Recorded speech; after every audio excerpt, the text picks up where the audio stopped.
নমস্কার,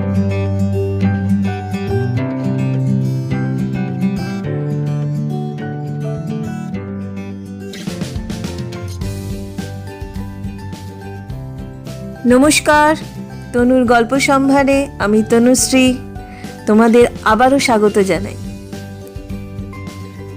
পৃথিবীতে সম্ভবত এমন কেউ নেই যে গৌতম বুদ্ধের নাম শোনেনি। তিনি সর্বশ্রেষ্ঠ আধ্যাত্মিক তরঙ্গদের একজন এবং সম্ভবত গ্রহের সবচেয়ে সফল আধ্যাত্মিক শিক্ষক। তার নিজের জীবদ্দশায় তার 40,000 ভিক্ষু ছিল এবং এই সন্ন্যাসীদের বাহিনী আধ্যাত্মিক তরঙ্গ আনতে বেরিয়েছিল।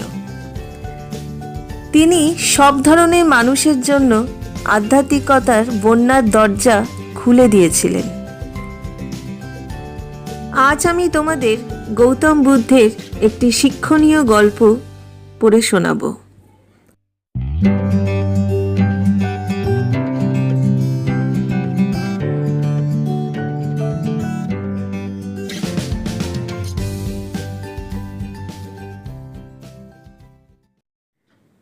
একবার গৌতম বুদ্ধ তার ভিক্ষুদের সাথে একটি গাছের নিচে বিশ্রাম নিচ্ছিলেন।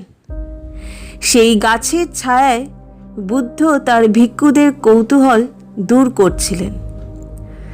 বুদ্ধের সকল সন্ন্যাসী একে একে তাকে প্রশ্ন করছিলেন আর গৌতম বুদ্ধ তাদের প্রশ্নের উত্তর দিচ্ছিলেন।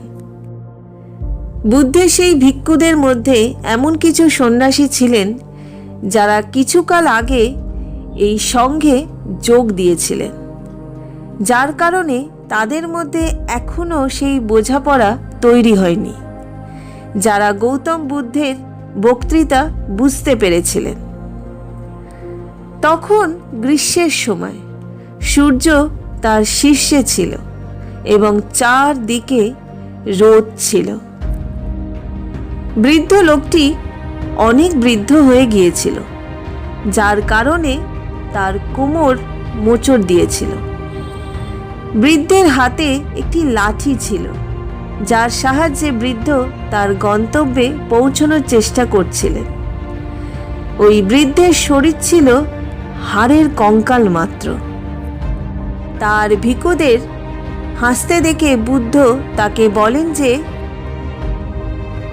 প্রিয় ভিক্ষুগণ, দয়া করে হাসবেন না, কারণ যে ব্যক্তি আপনাকে এখন হাসতে দেখছেন তা সাধারণ মানুষ নয়। সেই ব্যক্তি এই মুহূর্তে আপনার জীবন পরিবর্তন করতে পারে। যে বৃদ্ধ আজ পর্যন্ত তোমাকে শেখাতে পারেনি, সে তোমাকে শেখাচ্ছে। তার দেয়া শিক্ষা নষ্ট করো না। এ কথা শুনে সন্ন্যাসী বুদ্ধদেবকে বলেন, আমি দুঃখিত, কিন্তু আমি বুঝতে পারছি না যে নিজের শরীর এবং নিজের রোগ নিয়ে একজন অসহায় বৃদ্ধ আমাকে কি শিক্ষা দেবেন। তখন বুদ্ধ সেই সন্ন্যাসীকে বলেন, এই বৃদ্ধ লোকটি তোমাকে তোমার ভবিষ্যৎ দেখাচ্ছে। তুমি এখন যে বার্ধক্য এবং অসহায়ত্ব নিয়ে হাসছ, সেই বার্ধক্য ও অসহায়ত্ব তোমার জীবনেও আসতে চলেছে। সেই বৃদ্ধ তোমাকে বলছে যে এখনো সময় এসেছে এই সুস্থ শরীরকে ভালো কাজে ব্যবহার করার। তোমার এই সুস্থ শরীর যদি তোমার হাতের বাইরে চলে যায় তবে এটি আর ফিরে আসবে না। আর এখন তোমার এই শরীর ঠিকঠাক কাজ করছে, যেমন তোমার হাত, পা, চোখ, কান, এই সব কিছু ঠিকঠাক কাজ করছে। এটা কি ছোট কথা? এবং তুমি কি মনে করো এটি একটি তুচ্ছ ব্যাপার? এই ঘটনাটি একটি সাধারণ ঘটনা ছিল না, যা এখন তোমার সাথে ঘটেছে। এই ঘটনাটি তোমার জীবন পরিবর্তন করার সম্ভাবনাও রয়েছে। ঠিক এই ধরনের ঘটনা আমার জীবনকেও বদলে দিয়েছে। এবং এই ঘটনার কারণেই আমি আজ বুদ্ধ। তখন সন্ন্যাসী বুদ্ধকে বলেন, আমি দুঃখিত, কিন্তু আমার মাথায় এই চিন্তা আসেনি যে আমি সেই বৃদ্ধের কাছ থেকে কিছু শিখতে পারি। তাকে দেখে শুধু হেসেছিলাম। এটি ঘটেছে কারণ তুমি নিজের মধ্যে কোথাও অনুভব করেছো যে আজ যে অবস্থায় তিনি একজন বৃদ্ধ, সেই অবস্থায় তুমি কখনোই আসবে না। সেই বৃদ্ধ আজ যে বার্ধক্য ও অসহায়ত্বের মুখোমুখি হচ্ছেন, তুমি মনে করো যে তুমি কখনোই তার মুখোমুখি হবে না। তাই সেই বৃদ্ধকে দেখে তুমি হাসতে পেরেছিলে। তুমি সত্যকে উপেক্ষা করেছ। তুমি যদি সত্য দেখতে থাকো, তুমি চাইলেও চোখের জল ধরে রাখতে পারতে না। বুদ্ধদেবের এই কথা শুনে সন্ন্যাসী বুদ্ধের কাছে ক্ষমা চান এবং সিদ্ধান্ত নেন যে তিনি তার স্বাস্থ্যকে তার অহং বাড়ানোর জন্য ব্যবহার করবেন না, কিন্তু চূড়ান্ত সত্য অর্জনের জন্য ব্যবহার করবেন।